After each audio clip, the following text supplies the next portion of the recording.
Galiranga bene malavi pajoni Kwiza kwa Zulu boy kwa jipembuza vinani Pembe kukanana kutimbana vamaliratu pajoni Anyena abane sonkumbani na fish nutego mageta bakega mo sichuru kubirira so mangeza kumageta nyake pa kamwe kangasangi kila kumaika kwa tukaza kapanyumba bano ngati ngasanga sonjito ngezi so kumukaiza ngati ngati mbo musaka kutora kwa magamoto na ukachakuka contract bila kasanga ukamshare right mwana wari ndipo kwa wari ngebishi okumbika shakurga okay inakunika mbwe ndi makola kaukhala wakange ndalama ingasangika ngati kone ati para munhu wakupenja ndiko kusanga so mtani ndinekela muntu wanikonati ngerenge kwaka tendeswa kama kola ndo amwe ndi makola ngirangiwe hose bye bye dada tani makola mkamakete mzakule ko Danoni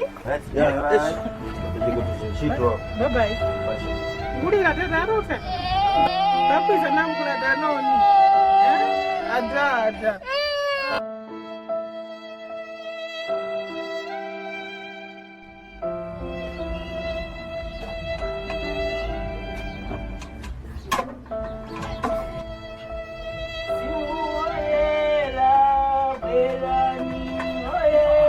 Amura.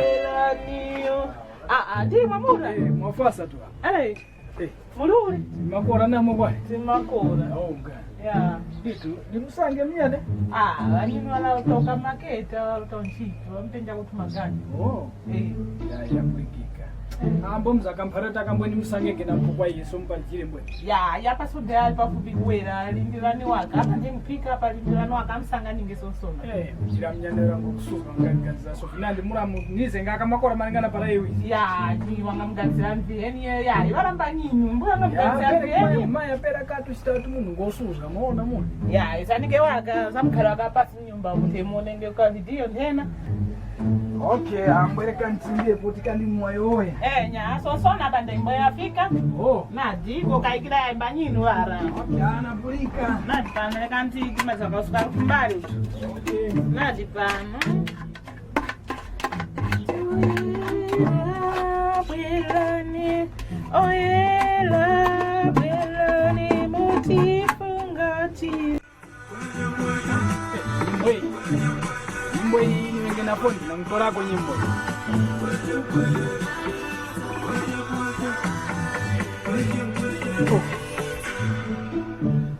Kanyimbo haka.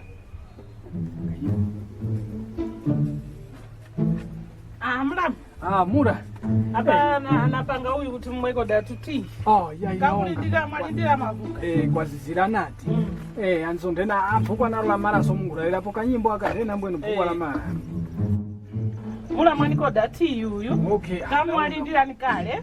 Ya. Somwe koti ba nino akwiza trisi mwa kotishi. Ya inaonga mula. Anyasha. Hapa pukwa ni malira mone mkonera ko soka sikirini aka tena wanaso nyimbo zikwe mizi mtemwa ine naye myane huyu. Nadi. Tena de nyimbo hizi. Ya itaonga. Nadi. Ndidu kwa inaonga mula. Okay. Hapa so. Nadi. Ya inaonga. Okay. Ndidu paitira kacha zgapo myane. Alright. Ya. Tena sankasu ne. Omageta utamlenji paka na sunu ne. Gogo. Anyina. Iwe so paka ni unakunda unafura mara mno mimba mbono wasika nzara wera. So paka na mjumba mnyako kuri chipaka na kukisa kumra mara mbo. Afuma mno mimba. Iwe na mundu mungiziga mboni mno mimba na mwene kupano pali chipa nyumba mwana. Walindira imwe wisa sosona pakuti wakulindira imwe mkwiza kufuma nchito. Mundu wako ndatu wakanga pa abakuza mpaka ba mnyane pano walinde paka mundu kunjaka mundu kuitaka mno mimba mase fuma. Ba onya fuma.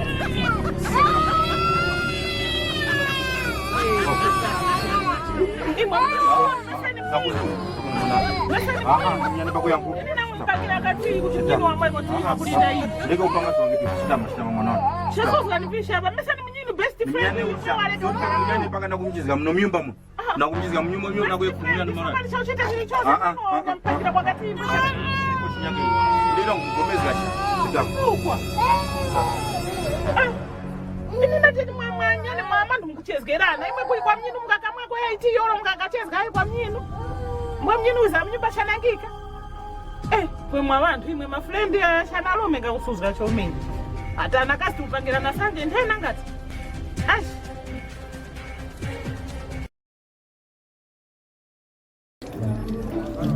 Kani mwimbile tulunga waka hapa. Kakushtika kwa nani? Mwimbile phone Mr. Mane.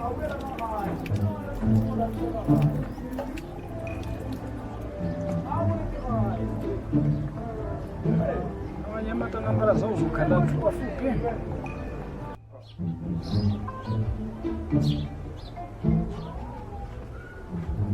Hello. Hey, hello Mr. Mane. Hello. Mr. Mane. Yes, special. Wafuna I say life in 9. You want boy? Urungu. Makora boy. Anataka kuza kwenda kwenjanga. Nguwemi. Ya, ine nguti ulendo nyaka ukaza kani papo za kuti yayi ukupenja kaganyu para wapurikira koza kani manyiske. Ya, so pa marupa yake pali kamwayo yapo boy so nati alekani mpalire mzala we. Wo papa marupa yake ni derangunu. Aiwe mangana para wiza uza muona hapo mzala. Okay, I see. Mbona ungasha mimi? Okay. Mbona good news na ungasha ni bro. Ndena nde mzala. Okay, anapulika. Kashuto. Ndiro kugira nshitwe. Kusara ukafiri days nagaringa mimi nshitwe mbasangi. Okay. Jose. Kombo kubarika nifike. Yeah.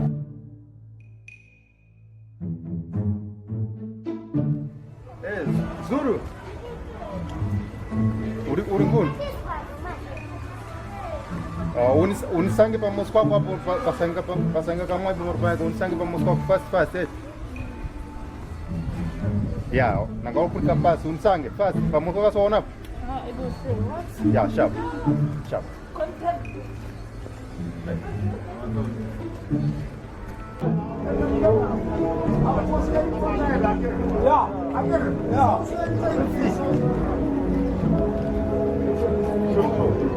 I think I said it.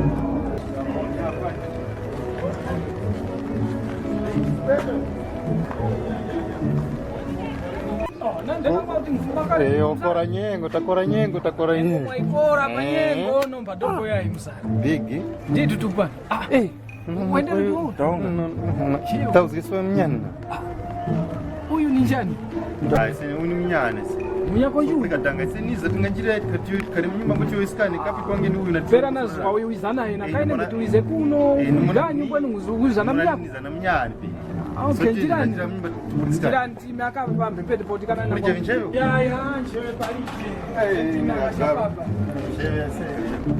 Tena msana. Ko. Nditu kaganyu kala mwenu mwaye urusanika para mukani para kuti yayi unipareko paringanga wasanka mwavi. So chito ilipo.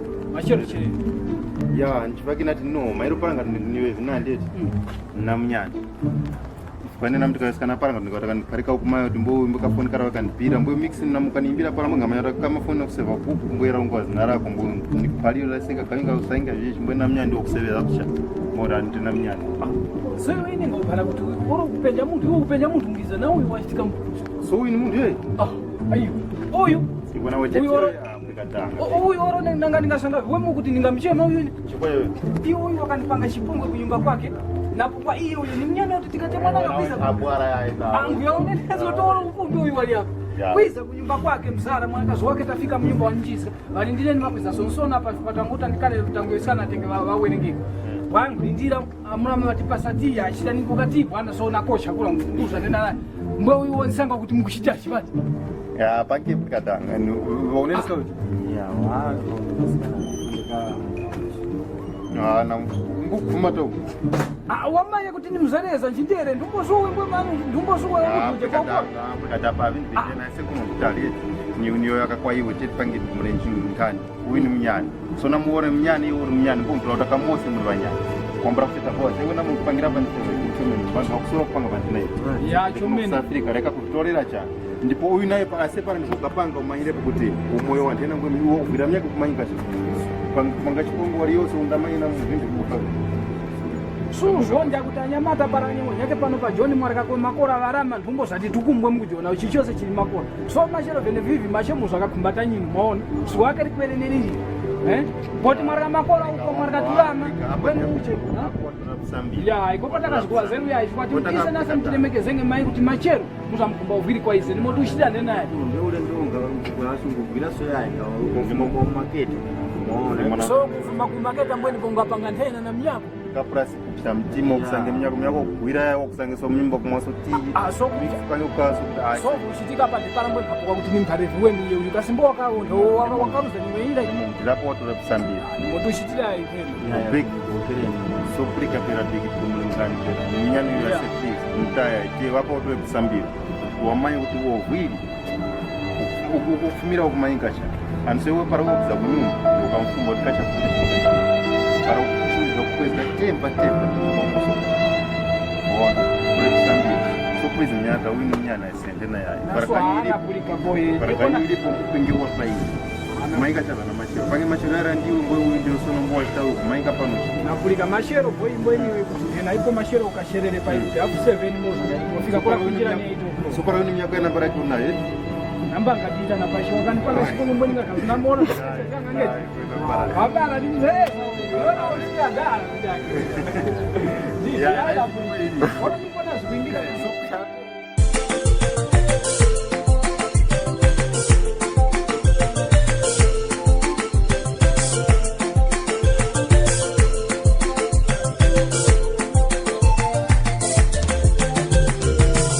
Liranga vene malavi pajoni kwiza kwa Zuluboy kwa jipembuza vinani pembe kukanana kutimbana famali